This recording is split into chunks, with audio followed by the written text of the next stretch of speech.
everyone, Olivia Reiner here for Packers News, joined by none other than Pete Doherty. Pete, we're happy to have you. Love chatting with you about these pre-games. It's an honor to be here. Oh, great. Well, wonderful. We are previewing Week 4 matchup, Thursday Night Football, Packers, Eagles, right here at Lambeau Field. Guys, we'll be taking a look over at the Facebook comments to interact with you and take your questions. We're also streaming over on Periscope and YouTube, so wherever you are, even in the world, wherever you're viewing physically and also digitally, thank you for joining us. We appreciate you, and we've got lots to discuss today because the injury report just came out. So why don't we take a look at those names, Pete? You want me to read that? You know what? You've got a great reading voice, so I trust you to read the comments or whatever. A face made for radio? Is that what you're saying? Yes, exactly. That is exactly what I'm saying. 7 inactives. It's probably the ones that you'd expect. Montravius Adams, who's injured.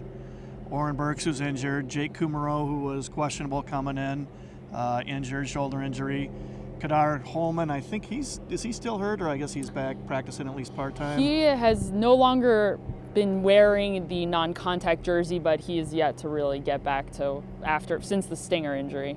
You know, as cool as it is, we got some mosquitoes out here. Oh, they're out. Not digging this. No. Cole Madison, Adam Pankey, and Dexter Williams, which of course means the big thing is Zadarius Smith is active, so he's playing tonight. Yes, so big deal. Zadarius Smith is playing. Kyler Fackrell is playing. He was questionable going into the game tonight. So everyone seems to want to talk about the Packers defense. That's the hallmark of the past 3 games for the Packers so far. Preston and Zadarius Smith have combined for 7.5 sacks so far. What is their role tonight? Can they keep up that same level of productivity that they've had the last 3 games? Yeah, it's the same. You know, they need to rush the passer well. You know, the more you can rush with 4 and get pressure, the more you can do in coverage. Wentz, tough guy to sack, big, strong guy who's also athletic, so he's a little tougher to sack, but he'll also try to make plays and he'll hold the ball, so you can get to him. He's actually played better, I think, than his numbers suggest. And after looking at the last 2 Eagles games and look at some of those plays, some of the drops were just mind-blowing. The drops that he suffered, they easily could be 2-1 or 3-0 right now. Yeah. I was just thinking, you know, as you were saying that, so when's the last time where someone could rightly say, you know, this is a really good, the Packers defense is carrying this team. I mean, even in '96, they were first in yards in '96 on defense. They were really good defense, but they also were one of the best, you know, best 2 or 3 offenses in the league too. I'm not sure you would call that a defensive team. You probably have to go back, I don't know, to their last Super Bowl team to say where they had a defense that carried the team. And I mean, the last Vince Lombardi Super Bowl, I meant. So it was at 1967, January '68. So it's been a while since a few years. Only about 50 years since somebody's, you know, said, boy, this is a defensive team right here. How many of you in the Facebook comments right now were alive and remember that Super Bowl? Probably not many. I was not alive, as that should not come as a surprise to any of you. All right, let's take a look at these Facebook comments. Hello, everybody. Jerry asks if Kingsley Keke is active. He is active. Montravius Adams is inactive, as we noted last week. Yeah. This gave an opportunity for Tyler Lancaster, namely because of Montravius Adams being out. And it'll also impact how many snaps Kingsley Keke gets. And the fact that he's active at all, he was inactive when Montravius Adams was active. Yeah. I'm trying to remember, what do you have, like 5 or 6 snaps last game? Maybe, or it was under 10, I think. I would guess the same this week. You know, Lancaster's a little more of a run player, is more of a run player, so if they're looking for a little more rush out of their base set for whatever reason, maybe they'd play Keke. But I think your Northwestern cohort, Tyler Lancaster, will probably play a lot again tonight. Yes, as he did last week. So, biggest concern facing the Eagles, asks Nick.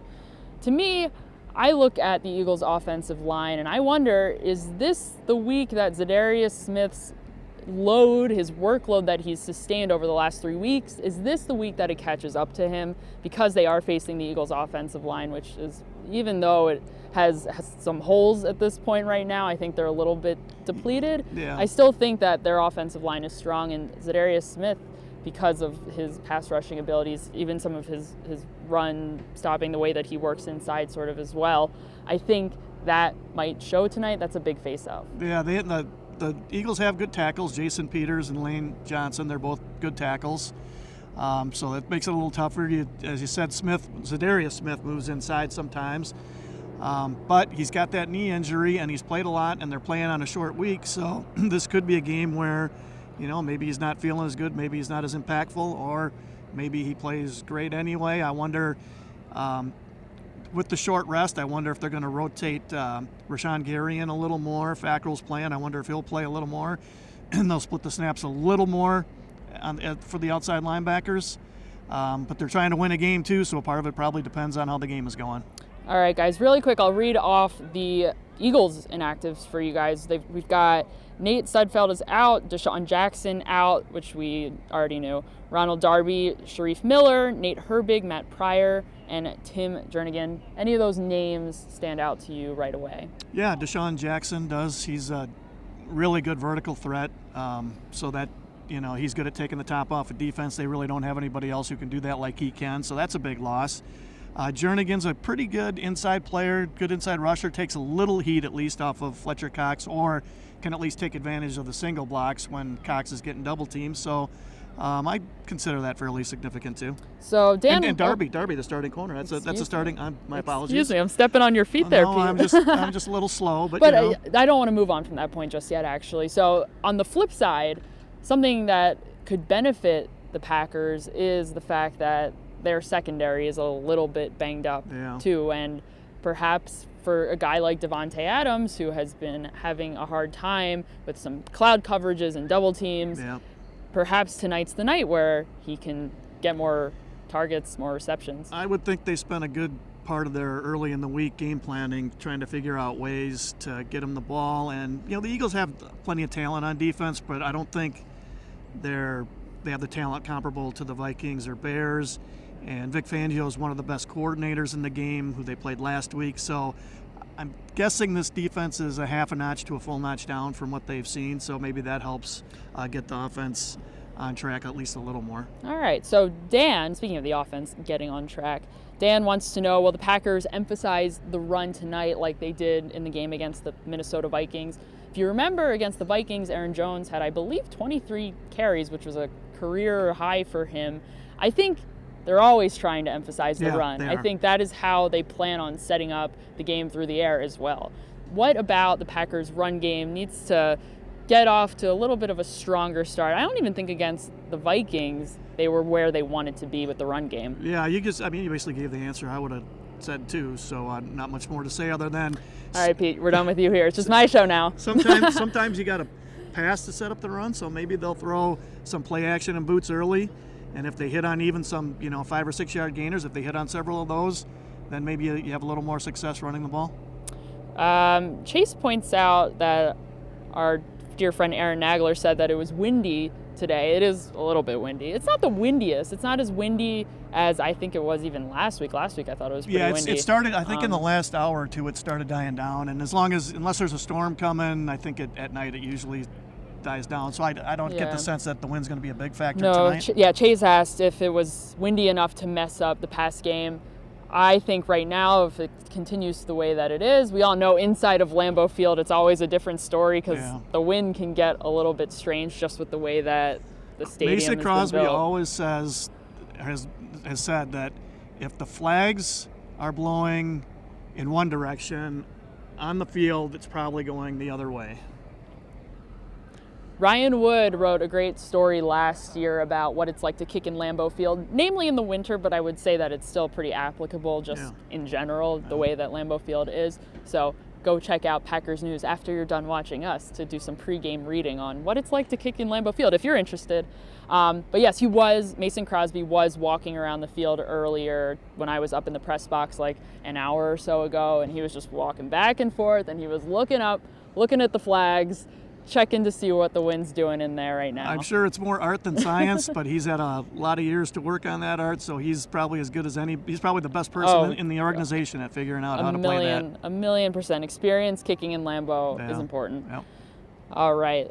Sean asks if the Packers' run defense is a concern going forward. You definitely think that is the hole that they're working on right now the most. They've done a pretty good job everywhere else, especially when it comes to affecting the quarterback. But the run defense, they've been giving up a significant number of yards the last couple weeks against the Broncos. Philip Lindsay had a great game. The week before that, Dalvin Cook had a great game. The Vikings. But Mike Pettin has said, he said just the other week, he had this great line, it's faster, you can get to Miami faster by flying.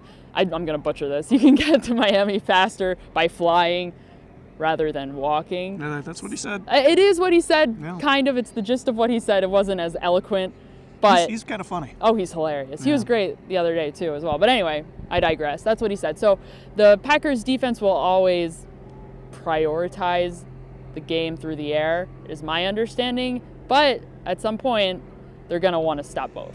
And yeah, I think they do. And they're going to play teams that can do both. Dallas, for instance, is coming up. If you are in the playoffs, you're playing the Saints with Kamara, who can both run and catch.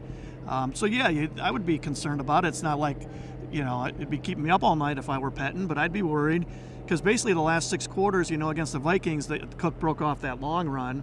But then in the second half, it was more just 5 or 6 yards. I think he averaged 5 or 6 yards. I think it was 5 yards a carry on 10 carries in the second half. Then last week, those 3 series where the Broncos scored on each of them, they were running the ball right down the Packers' throat. So sure, there should be some concern there. Definitely. Jerry has a good question. How do the Packers improve their third down conversion rate? It's one of the lowest in the NFL. I think it might be the 3rd lowest in the NFL. I think they're converting like 25% of their third downs right now. And what Nathaniel Hackett said the other day when he was addressing the media is that a playoff caliber team should be converting 40% of their third downs. And right now they are nowhere near that. Yeah. So what needs to change? How can they get into more manageable third and whatever situations so they can convert those third downs? Yeah, that's what it is. I think they've had a lot of, 3rd and 8 or more. I think 3rd and 7 is what they consider long. Anything under that isn't so bad. Looking at the Broncos, I know on those 3 scoring drives, they only had more than 3rd and 3. So that's helped keep those drives going. So maybe it's just running the ball effectively, or maybe it's just getting the ball out quick on some short passes, that rhythmic passing game. It's probably just part of the thing with the timing in the offense not being the greatest. There was that RPO last week where Rodgers wanted to throw it to Adams, and it just wasn't there at all. He ended up just throwing the ball away. So they just have to get the timing on that stuff down. And I was thinking a 4 to 6 week grace period. So, they're starting to run out of grace period time before you'll start to have to wonder if there are other problems ailing the offense than just learning the new offense and the coaches learning the new players. Hackett defined manageable as being under 6 yards. Yeah. So we'll see if the Packers are able to stay within that framework and not get too far behind there. So we've got another good question here. Well, it isn't really a question. It's more of a plea from Brian. He would like to see the Packers get some tight end help tonight. Jimmy Graham is active. He's fine. He had a groin injury coming out of the game last week, or he was playing through a groin injury last week. And then after the game, he was listed on the injury report, not only with a groin injury, but also with a quad injury. So he's got these soft tissue injuries that it sounds like he's kind of recovered, not entirely recovered, maybe playing through some things tonight. When Jimmy Graham is healthy like he was in week 1, he had a good game. He probably had his best game as a Green Bay Packer. He definitely had his best game as a Green Bay Packer with a touchdown.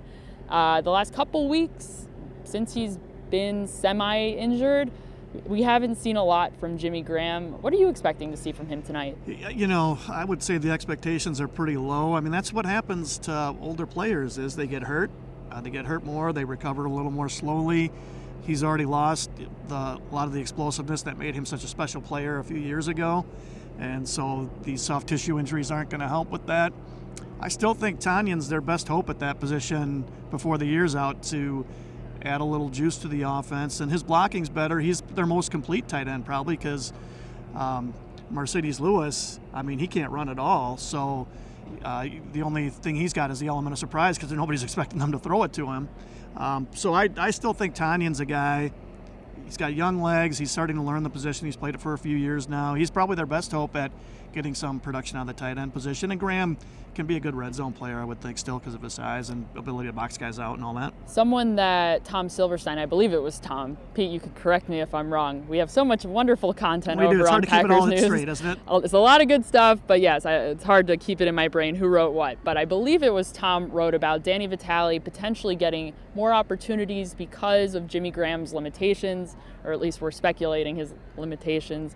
It doesn't seem like the team has admitted to his limitations. And they won't. And they won't, but from the limitations that we see, Vitale had that great 27-yard reception last week against the Broncos. He was down at the 1-yard line, so close to scoring a touchdown. And we saw that he can be used as a receiver and not just, run blocking in the backfield. Would you expect to see more involvement from Vitale in the pass game too? I'm thinking so now, because we saw that in camp. I mean, before he hurt his calf, he was catching a couple balls of practice. I remember one really good catch downfield where, he looked like a tight end. He didn't look like a fullback, where he went up and over a defensive back. I'm a little surprised, actually, they haven't used him a little more, considering how LaFleur seems to like to play the fullback and how well, Shanahan's got, I have no idea how to pronounce that guy's name out there. It starts with a J. Oh, goodness. Yeah, no, don't I'm not even going to try. But he's by far the highest paid fullback, and he's basically, Vitale, I was thinking might be a poor man's version of him. And they haven't played him too much, and they finally went downfield with him last week. So I'm of the same mind. I'm wondering if we'll see him get 2 or 3 passes in a game, and maybe one of those try to hit him downfield, because he can catch downfield like, most fullbacks can't do that. So we've got a question here from Guillermo. He says that there seems to be a bit of pressure on the Packers' run game to get going, and I would agree with him. He hasn't been impressed. He says Aaron Jones had a nice game too, but besides that, hasn't been a whole lot there. He's wondering if the Packers are trying to split carries too much. Matt LaFleur referenced wanting to balance out the carries between Jamal Williams and Aaron Jones a couple weeks ago. And they've done that for the most part. I think last week it was a little bit imbalanced between Jones and Williams. Now I'm forgetting who had slightly more carries. I think Williams I know he had more yards. Aaron Jones had the 2 touchdowns. But regardless, should they just rely on the back that's hot and go with that? Or are they going to want to use guys in certain situations going forward? I kind of felt like last week they were using Williams a lot more in the fourth quarter. He's a little more of what you'd call a 4-minute offense guy, where you're trying to kill the clock, run between the tackles. So I kind of got the sense that was maybe why he played a little more. In the games where they've got to score, Jones is the one who's going to get the more touches, but they don't want to overuse that guy. You're in a dilemma there, because if he's getting 20 touches a game, he's going to end up getting hurt. It's happened both of his first 2 years. I think they got to limit his touches to 14 or 15 carries and a couple passes, and so that means Williams has to play some, and to keep the run threat going, they got to give him the ball. Mm-hmm. Roger says that the offensive line needs to do better tonight. What have you made of the offensive line through the first 3 games?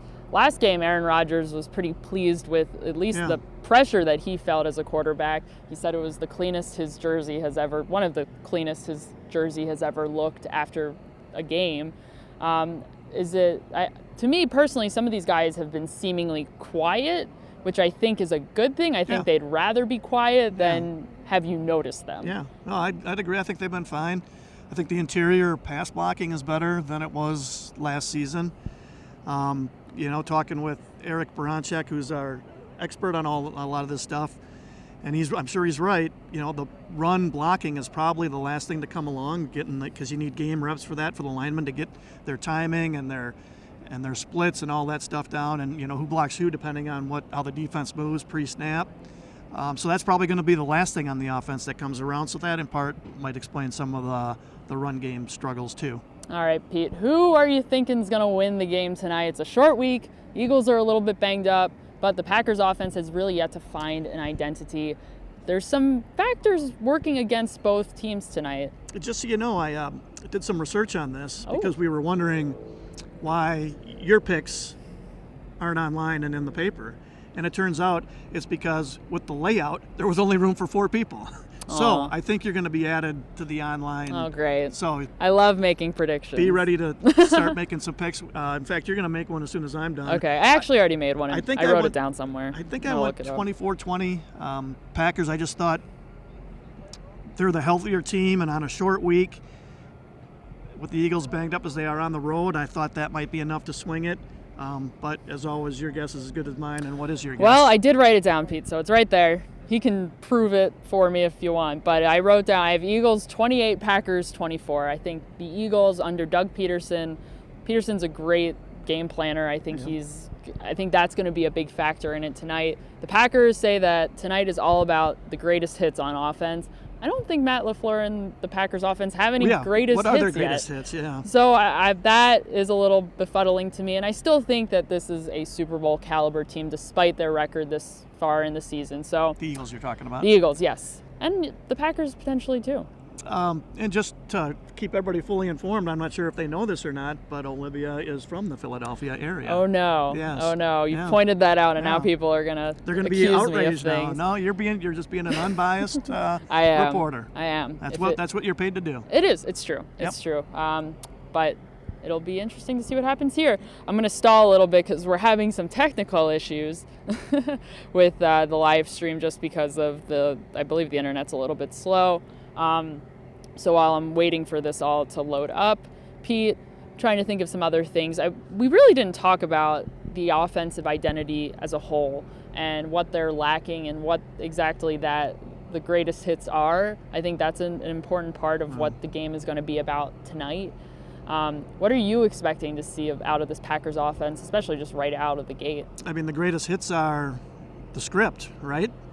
I mean, the last two games, they've started out pretty well doing plays that, I think the script is more, it's not as much they want to run each of these plays right in a row. It's these are plays we really like and we want to run them as soon as we can, whether that's the third play on the third snap or on the fifth or sixth snap.